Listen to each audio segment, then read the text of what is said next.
have been asking about where the turkeys are. Well, there's a few right here. I'll try to walk up on them a little bit. They're just feeding a little bit. They're not going to let me walk up on them very closely. They're out there at the feeder feeding. I don't know exactly what time it throws. I thought I saw another one down there, but there is 4 jakes, as a matter of fact. And those jakes are kind of wild. I guess there's only 4 there. I'll just take a picture of them from way back here, and got it zoomed in about 5.5. This camera zooms really, really well. The problem is Jimmy holding it. I will get a stabilizer holder that I'll use on this thing. I don't have a microphone hooked up, but the wind has died down considerably. We had really, really strong winds here this morning. But you can see those 4 beauties out there shining in the sun. 4 jakes. That's exactly what you want to see. Is this year's birds. The jake, by the way, is a young tom, a young gobbler. We call them toms, we call them gobblers, we call them male turkeys, whatever. Most guys just call them gobblers, and these gobble really well. They'll fool you. Even at this age, they could gobble really well. These will have little bitty short beards next year. Some of them just barely sticking out an inch or 2. Some of them 3 or 4 inches if they're really, really healthy. I guess that health's got something to do with it. I think it's probably a little bit like deer antlers. A beard on a turkey, I don't know what it's good for. Maybe somebody can let me know what it's good for. But they're beautiful. Those are 4 young jakes. We've got quite a few jakes running around. You have to worry about hawks and owls. They will catch a turkey this big, actually. Kind of hard to believe, but they will. It's like everything else in the wild. It's all a day-by-day deal. And turkeys are extremely wary. They have amazing eyesight and amazing hearing.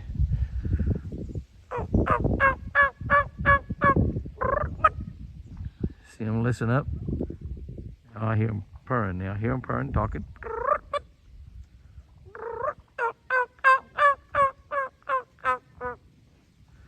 Does that sound like your mama?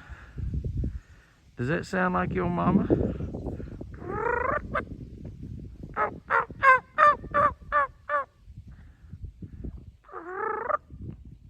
That's a little feeding purr they're doing there. You hear them do that little feeding.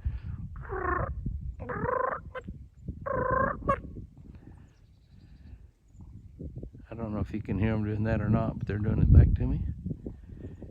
It's a nice little treat right here in the middle of the day. Good morning, Forrest. How are you guys doing, huh? How are you doing? How'd you make it while I was gone, buddy? Huh? Hey there, pal.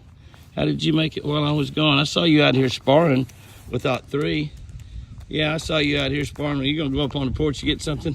I'm gonna go visit everybody else. I'm gonna go visit everybody else, that's right. I'll turn my back on Forrest there. I think the rut is very close to being over.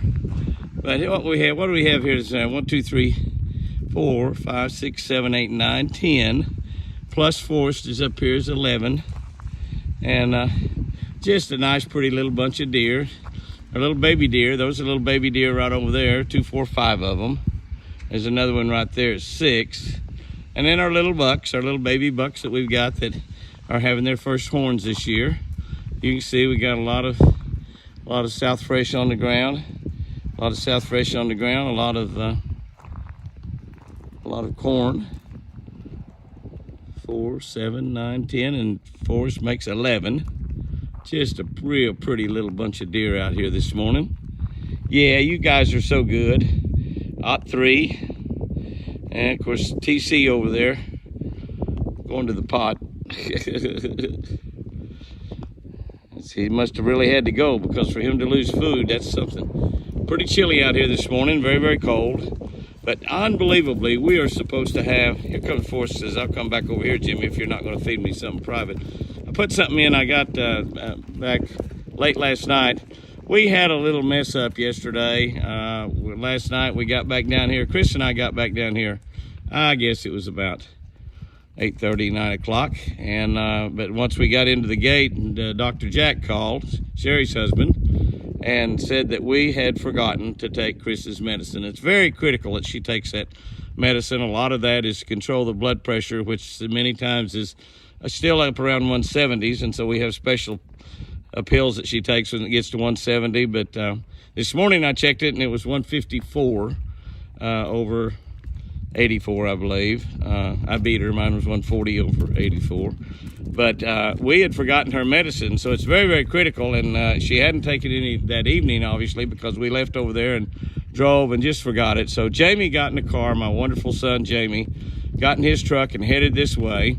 He was actually going to drive all the way down here, which is 200 miles, and drive back and bring Chris her medicine. And so I got in my truck. I put Chris to bed and got in my truck and took off and headed that way and met him roughly halfway. Actually, Jamie drove a little bit further than halfway.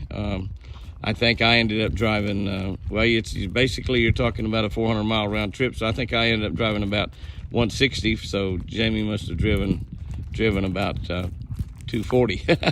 So he got a little earlier start. I had to get Chris undressed and get her in bed and get her ready to go to bed and in bed, and so that got taken care of last night.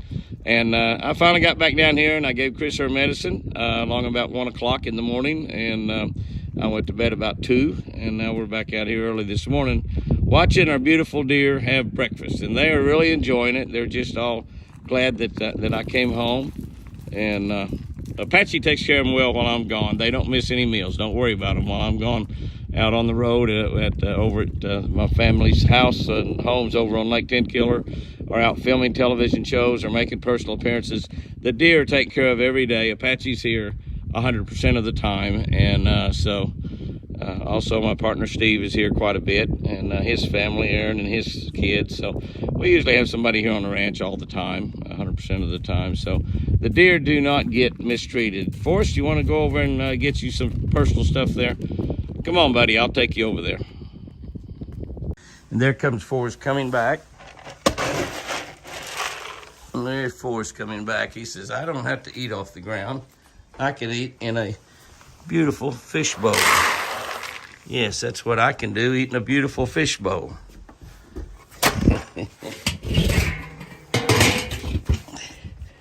And we have some corn we're gonna get him also. Not near as much corn as South Fresh, because the corn is not really all that great for them. They love it, it tastes good. It tastes good, doesn't it, Forrest? Look at that big, beautiful boy. Are you through chasing girls, huh? Are you through chasing girls, pal? Tell me about that. Are you through chasing girls? Hey, big boy, huh? Are you through chasing girls? That's my boy. That's my boy, yeah. That's fine, it's not tied at all. Okay. All right, there you go, buddy. There you go, that's my Forrest. Big, beautiful boy. It seems like you have successfully made it through the rut. And, now you be careful, don't let any of them coyotes or bobcats or stray mountain lion catch you. Okay, buddy? All right. You turned into a man this fall. Look at you. Look at you. You've turned into a man. Yes, you have. And you will be something spectacular to look at this time next year. All you got to do is make it through the summer and all the pitfalls that befall a white-tailed deer. You're a beauty, big boy, my buddy. Are y'all gathering around the prayer circle? Are y'all babies learning to pray? Are they teaching you to pray? Do you know what you're praying for? You're praying for Chris to walk and talk. Chris will be your best friend. Yes, she will. When she gets well, she'll be your baby's best friend. She will take good care of you. Yes, she will. Yes, she will. TC will teach you how to pray. He's the head preacher in this flock. Yes, he is. So we're not a flock, Jimmy. Aren't they beautiful? Look at that little girl. She is so pretty. So fat. You girls are just gorgeous. Yeah, we got to get you some alfalfa hay coming this week. Yeah, you're a little boy, aren't you? Yeah, you're a little boy. So I sure am. See my little nubbins? They're little, but they're going to be big. They're going to be big nubbins one of these days. Yes, they will. Y'all are fine. Y'all are fine. You know I'm not going to hurt you. Y'all are just perfect. Yes, you are. You can just lay out here, learn to pray. Comes another deer running in. Heard me talking out here. I couldn't get my phone out quick enough to get him running. Everybody likes to see him running.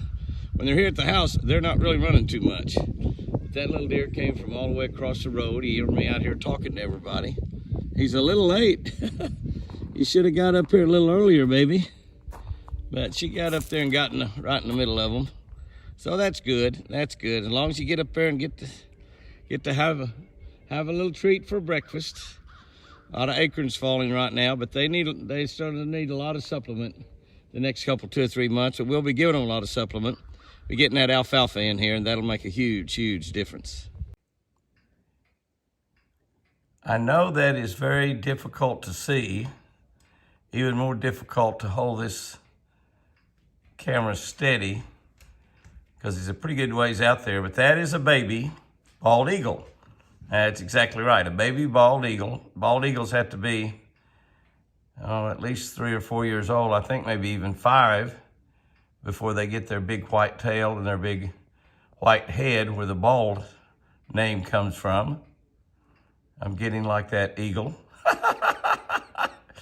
I am pretty thin on top. Something flying in the background. I think that was just a duck. But that eagle was right here a minute ago in this tree right here. The tree closest to the house, still over the water. Got a really nice look at that eagle through my binoculars. But he's pretty spooky. That's a beautiful bird though. And I'm glad that that bird lives here. It was born probably sometime back in February would be my guess. February or March, maybe early March. But there is an American bald eagle, just a baby. And she's picked the perfect place to live because she or he will be absolutely safe. Oh, look at that, isn't that cool? Fluffing his feathers out. Absolutely safe here on Twin Eagle Ranch.